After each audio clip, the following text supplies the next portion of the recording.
पिता का नाम है आत्मदेव ध्रुवे, माता का नाम है भेंसी देवी,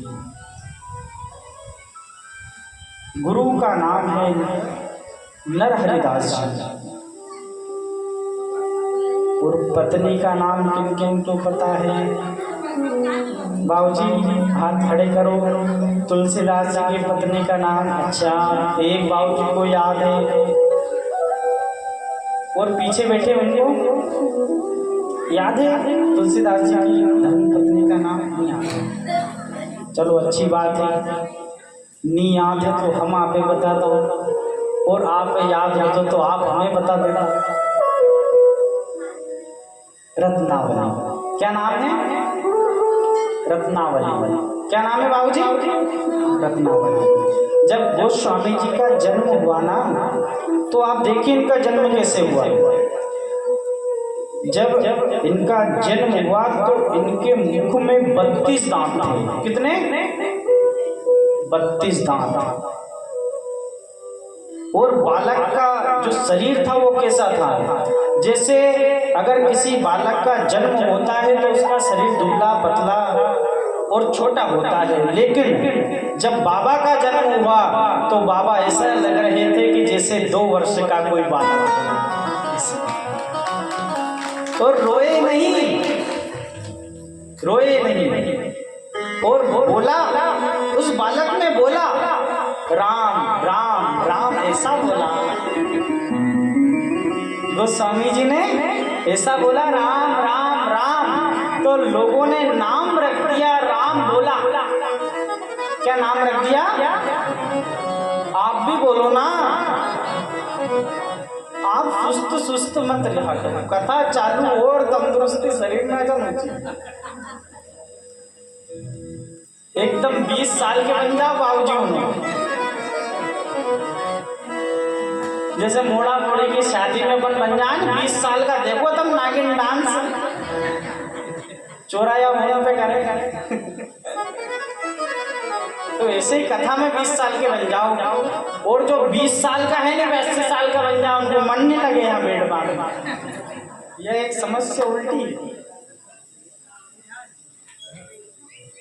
लेकिन कहना है तुलसीदास जी का नाम पड़ा राम बोला। माता की मृत्यु हो गई, पिता ने त्याग दिया कि ये अशुभ बालक है, छोड़ दिया। एक दासी ले गई, दासी की मृत्यु हो गई। अब वो राम बोला कहाँ जाए? मेरे भोले बाबा के मंदिर में गया। 3 दिन हो गए बड़े बड़े, भूखा तिसा छोटा सा बालक पड़ा हुआ है। तभी वहाँ पर माँ पार्वती जी आई और मैया पार्वती ने अपने हाथ से, जब वो बालक बड़ा हुआ तो अपने हाथ से भोजन कराती, खूब ध्यान रखती। वहाँ बालक कुछ बड़ा हुआ और गुरु मिले। कौन मिले? गुरु नरहरिदास मिले।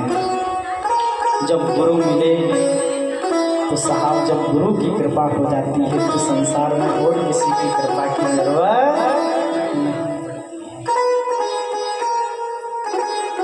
और संत कहते भी हैं कि गुरु बलवान तो चहला पहलवान, और गुरु कमजोर। देखो अगर गुरु सही नहीं रहेगी तो ब्याह शादी में भी दिक्कत आए कि भैया गुरु सही नहीं। अगर गुरु बलवान है तो आप देखो चहला पहलवान हो जाता है। तो आज राम बोले को कौन मिले? नरहरिदास मिले। नरहरिदास धन्य है, सुंदर ज्ञान, वेदों का अध्ययन कराया, वेदों का अध्ययन कराया। और जब वेद पढ़े तो विवाह कर दिया रत्नावली से। अब जब विवाह हो गया, समय बीतता गया, राम बोले का नाम नरहरिदास जी ने तुलसी रख दिया, तुलसीदास। अब जब तुलसीदास रखा, धीरे धीरे समय व्यतीत हुआ। पत्नी में इतनी आसक्ति हो गई, इतना मोह हो गया कि एक बार बिना बताए रत्नावली अपने मायके चली गई। तो तुलसीदास जी ने क्या किया? बारिश का समय, नदी उफान पे, घर में देखा कि देवी नहीं। देखो दो ही तरफ समस्या रहती है, बाबूजी घर में अगर वह देवी नहीं मिले तो रोटा ठंडा खाना पड़े, और अगर घर में देवी रहे तो समस्या वो अपना दिमाग खा। तो आज तुलसीदास जी को नहीं दिखी, कहाँ है और चल दिए। बीच में गंगा नदी पड़ती, वहीं पर देखा कि कुछ बहकर जा रहा है, बहकर जब जा रहा है, रात का समय उसे पकड़ा, नदी पार हो गए और देखा कि घर के पास पहुंच गए हैं, कुछ रस्सी जैसा लटक रहा है, उसे पकड़कर ऊपर पहुंच गए। बंधु जब पर पहुंचे और रत्नावली वहीं सो रही थी, वहां पहुंच गई कि देवी मैं आ गया हूं लेने के लिए। तब रत्नावली ने कहा, स्वामी इतनी रात को यहाँ कैसे? कि देखो ना, मैं उस नदी पर कुछ मिल गया था, मुझे ढूंढ तो उसको पकड़ के आ गया।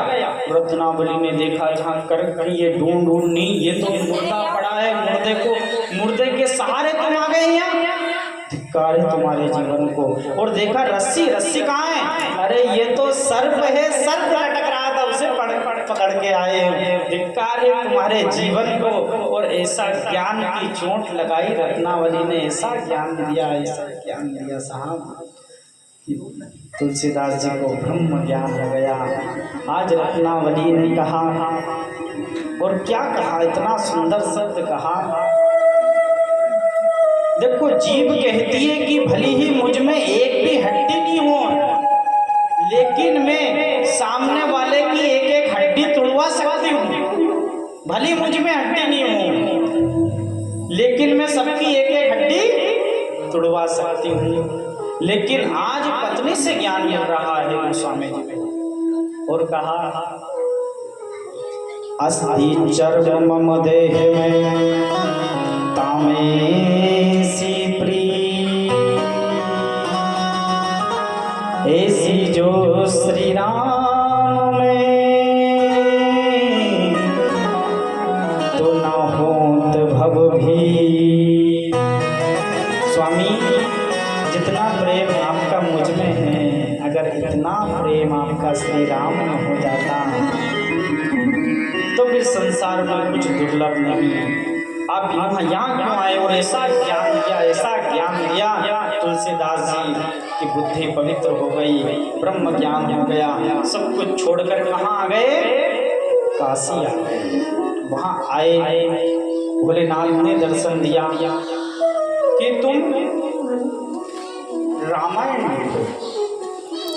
जब वहाँ ज्ञान दिया तो तुलसीदास जी क्या करते कि श्लोक लिखते संस्कृत में, और जब बाबा लिखकर सो जाते, प्रातः काल उठकर देखते, ध्यान से सुनना कथा, गोस्वामी जी का चरित्र चल रहा है।